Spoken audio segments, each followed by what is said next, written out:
Hello everyone, good morning. વાગ્યા છે અત્યારે 7:15 સમથિંગ. આ તરફ તમે જોઈ શકો છો ગર્લ્સનું રનિંગ છે, સ્ટાર્ટ થઈ ગયું છે. અહીંયા હજી સ્ટાર્ટ થઈ રહ્યું છે. આઈ થિંક 5મો સ્લોટ હોઈ શકે. બસો ગર્લ્સને ઊભા રાખ્યા છે ફરી અને રાઉન્ડ સ્ટાર્ટ થયો છે. પહેલો રાઉન્ડ જઈ રહ્યા છે. સો આજે મેં લોકેશન થોડું ચેન્જ કર્યું છે વિડીયો શૂટ કરવા માટે, કે આઈ થિંક થોડું પ્રોપરલી દેખાઈ શકે એટલા માટે. એન્ડ તમે જોઈ શકો છો, બટ કેવું છે કે અત્યારમાં થોડી ઝાકળ બી છે. સો આમ બી પ્રોપરલી નથી દેખાઈ રહ્યું અને ઠંડી બી બહુ વધારે છે.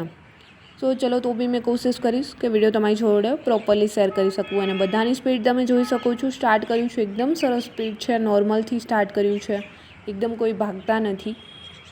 સો તમે બી ગ્રાઉન્ડ પર જ્યારે જાઓ છો ત્યારે સ્ટાર્ટ કરો છો કંઈક આ રીતે સ્ટાર્ટ કરવાનું છે, કે એકદમથી નથી ભાગવા લાગી જવાનું, જેથી કરીને એક રાઉન્ડ લાગે ત્યાં બીજા રાઉન્ડ મારવાની આપણી અંદર શક્તિ જ ન રહે, એવું ન થાય.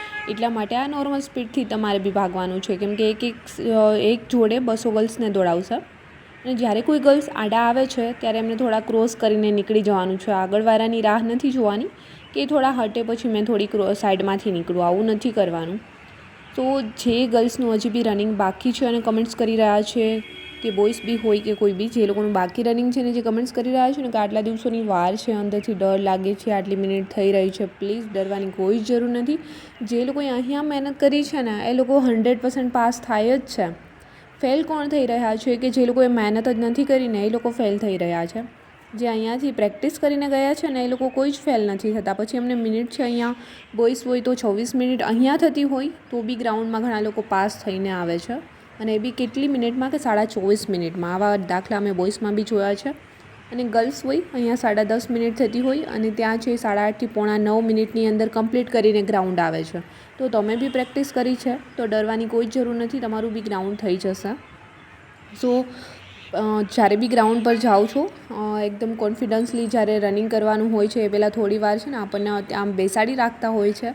તમે બહુ વહેલા જઈને બેસી જશો, તમારું જે ટાઈમિંગ છે, કેમ કે બધા બહુ જ વહેલા જાય છે 3-4 વાગે, કેમ કે બધાને એવું જ છે કે વહેલા જઈએ તો વહેલો વારો આવી જાય તો વહેલા ફ્રી થઈ જાય. તો બધા જઈને બેસી જાય છે. પછી કેવું થાય કે પહેલાં જે પહોંચ્યા હોય એ લોકોને દોડાવી લઈ, ત્યાર પછી જ આપણો વારો આવતો હોય છે. તો ત્યાં સુધી બેસવું પડે છે. પછી કેવું બને કે આવી ઠંડીમાં પગ જકડાઈ જાય, હાથ પગ જકડાઈ જાય, ઘણીવાર બોડી જકડાઈ જતું હોય. તો જ્યારે તમારો વારો આવે છે રનિંગ કરવાનો અને ઊભા થાવ છો ત્યારે થોડું બોડી છે ને એને સ્ટ્રેચ કરો ઊભા અને ઊભા થોડી કસરત કરો, જે બી તમને આવડતી હોય એ. એટલા માટે થોડું બોડી છે ને હોમ થઈ જશે. ત્યાર પછી તમે દોડશો તો વાંધો નહીં આવે. તો આ રીતે આટલો ટાઈમિંગ બેઠા પછી જ્યારે બોડી જકડાઈ ગયું હોય, કેમ કે ઠંડીના દિવસો છે એટલે આ બનવાનું જ છે. એટલા માટે જ્યાં સુધી તમારો વારો નથી આવતો ત્યાં સુધી બેસવું તો પડશે જ. પણ જ્યારે રનિંગ કરવા ઊભા થાવ છો ત્યારે જે જગ્યાએ તમે ઊભા છો ત્યાં બી તમારે 15 મિનિટ સમથિંગ ઊભું રહેવું પડતું હોય છે, બધા લોકોને ગોઠવી દે ત્યાં સુધી.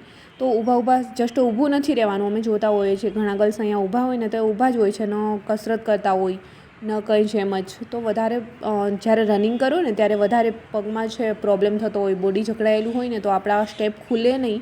એટલા માટે રનિંગમાં ઘણીવાર છે ને ઘણા લોકો કહેતા હોય છે કે મારે અહીંયા 9:30 થતી હતી કે 9 અંદર થતું હતું ને ત્યાં મારે 9:30 થઈ ગઈ. તો આવું બનતું હોય છે. એમના લીધે જે આપણો ટાઈમિંગ છે ને અહીંયા ઓછા ટાઈમિંગમાં અહીંયા થતું હોય અને ત્યાં મિનિટ વધી જતી હોય છે. એમનું કારણ આ ઠંડીના લીધે એ બી હોઈ શકે.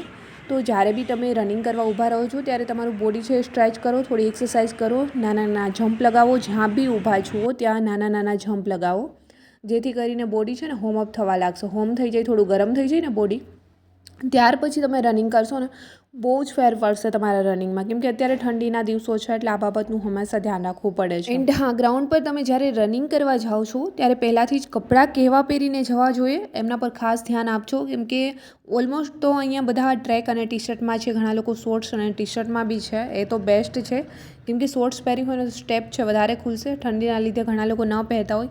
બટ જે લોકો ડ્રેસ પહેરીને દોડી રહ્યા છે ને એમના માટે છે કે બની શકે ને તો ડ્રેસ પહેરીને ન જાઓ ગ્રાઉન્ડ પર, ટ્રેક અને ટી શર્ટ પહેરો.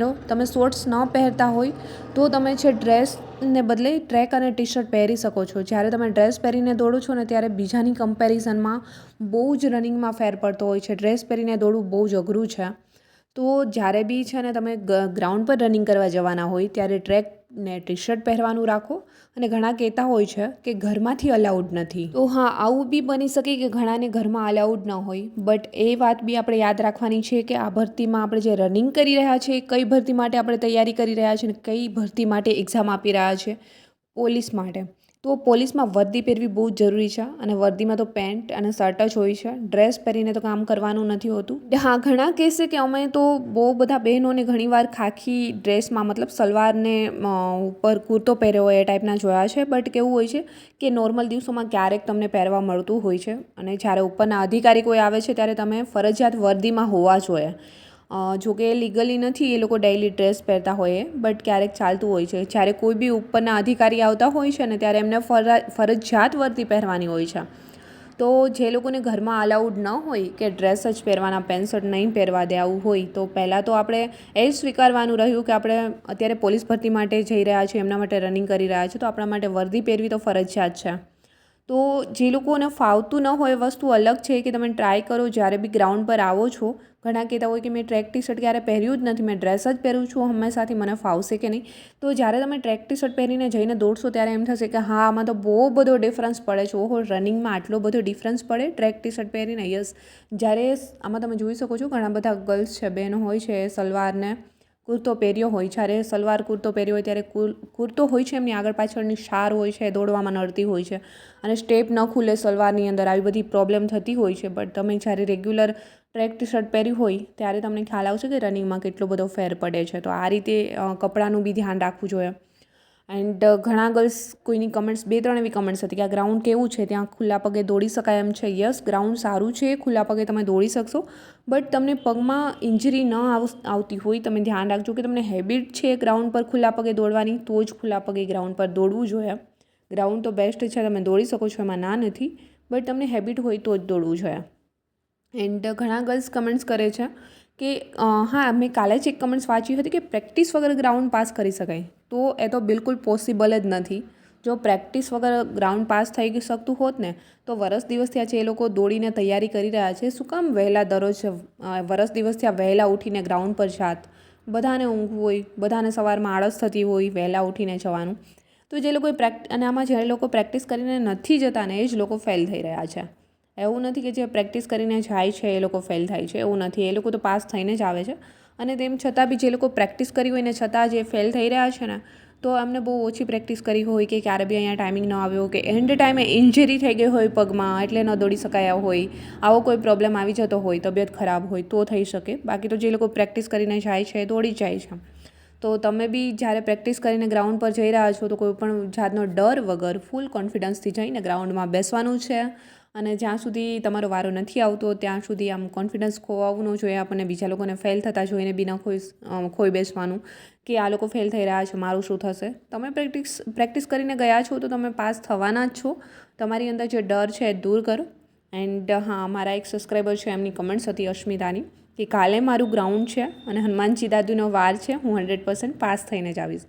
તો ઓલ ધ બેસ્ટ અસ્મિતા તમને. એન્ડ હા, કાલે ચોક્કસ હનુમાનજીનો વાર છે, શનિવાર છે, અને હનુમાનજી દાદુનું નામ લઈને દોડી જવાનું છે, 100% રિઝલ્ટ બી મળશે.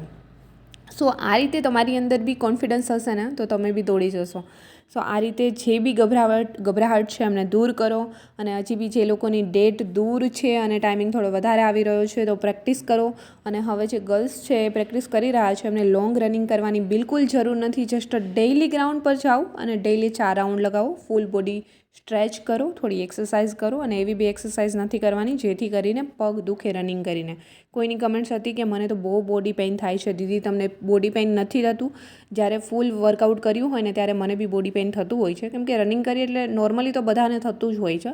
બટ જેને બહુ જ વધારે, કોઈની કાલે હતું કંઈક ની પેઇન થઈ રહ્યું છે મને તો, અને એન્કલ પેઇન થાય છે, તો આમના માટે જે લોકો છે ને વધારે પેઇન થતું હોય ને લેગમાં, પગમાં, જે લોકોને વધારે પેઇન થતું હોય, દોડી જ ન શકતા હોય અત્યારે, તો મેડિકલમાં એક ઘાસનું તેલ આવે છે, લઈ લેજો અને એમનાથી માલિશ કરજો. નોર્મલી એમનાથી બહુ જ સારું થઈ જશે. અત્યારે ઠંડીના લીધે કમરના દુખાવો બહુ વધારે થતો હોય તો એમના માટે ઘાસનું તેલ મેડિકલમાં તમને મળી જશે, એ લઈ અને માલિશ કરજો જેથી કરીને તમને દુખાવો દૂર થઈ જશે. ત્યાર પછી તમે દોડી શકશો. તો આ તમે કરી શકો છો નોર્મલી, જેથી કરીને તમારી બોડીની અંદર કોઈ બી પેઇન છે તો જતું રહે અને નોર્મલી રનિંગ છે તમારું સ્ટાર્ટ રાખો. અને હવે લોંગ રનિંગ કરવાની બિલકુલ ગર્લ્સને જરૂર નથી. બોયઝ છે તો એ ઓકે કે એમને 13 રાઉન્ડ લગાવવાના છે. અને ગ્રાઉન્ડ પર જાઓ છો, જસ્ટ 4 રાઉન્ડ લગાવો, પણ એટલા પ્રોપરલી લગાવો કે હવે છે નજીક ગ્રાઉન્ડ છે. લોંગ રનિંગ કરીને કોઈ જ ફાયદો નથી. અને સ્પીડ વર્કઆઉટ કરવાનું છે તમારે અને હેબિટ પાડવાની છે કે 4 રાઉન્ડ સુધી તમે ટકી રહો. ઘણા લોકો હજી 4 રાઉન્ડ સુધી ટકી જ નથી રહેતા. સો આ રીતે રનિંગની પ્રેક્ટિસ કરો જેટલા બી દિવસો બચ્યા છે. જો ધારશો તો ક્યારે બી પ્રેક્ટિસ નથી કરીને 8 દિવસ બચ્યા હશે ને તો બી તમે કમ્પ્લીટ કરી શકશો. મારા ઘણા ફ્રેન્ડ સર્કલમાં એવા છે જેમણે કમ્પ્લીટ કર્યું છે. હા, જે બી તમારી આ જે ક્વેરી હતી સોલ્વ થઈ ગઈ હશે એન્ડ જે બી પ્રશ્નો હતા એમના આન્સર મળી ગયા હશે એન્ડ એમની જોડે મેં આજનો વિડીયો બી અહીંયા સમાપ્ત કરીશ. જલ્દી મળીશું મારા એક ન્યૂ વિડીયો સાથે. ત્યાં સુધી બધાને બાય એન્ડ ટેક કેર.